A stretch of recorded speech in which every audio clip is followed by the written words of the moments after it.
తప్పించడానికి బాత్టబ్ లో నీళ్లు పట్టి అతని అమ్మ కళ్ళ ముందే లేడీ ఆఫ్ ది లేక్ ని పిలిచి ఎక్స్కాలిబర్ ని మళ్ళీ అడిగి తీసుకుంటాడు. ఇది చూసి షాక్ అయిన అతని మదర్ కూడా ఫైనల్లీ అలెక్స్ చెప్పిందంతా నిజమని నమ్ముతుంది. సో అమ్మ బ్లెస్సింగ్ తీసుకున్న అలెక్స్ తన మిగతా ముగ్గురు ఫ్రెండ్స్ తో కలిసి మొర్గానా అంత చూసే పనిలో దిగుతాడు. ఈ రోజే సూర్యగ్రహణం. మొర్గానా పాతాళ లోకం నుంచి బయటకొచ్చే రోజు. తనని తన సైన్యాన్ని ఎదుర్కొని యుద్ధం చేయాలంటే ముందు వీళ్ళకి ఒక బేస్ ఇంకా ఆర్మీ కావాలి కాబట్టి దానికి వాళ్ళ స్కూల్ నే ఎంచుకుంటారు.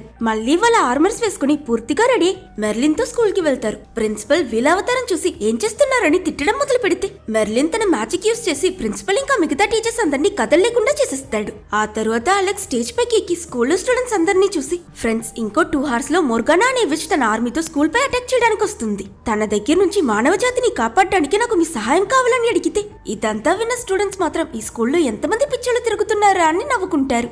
దాంతో మెర్లిన్ కూడా స్టేజ్ పైకి వెళ్లి తన మ్యాజిక్ తో అవుల్లా మరి చూపించగానే అక్కడున్న వాళ్ళంతా షాక్ అయిపోయి వీళ్ళు నిజమే చెప్తున్నారని అర్థం చేసుకుని అలెక్స్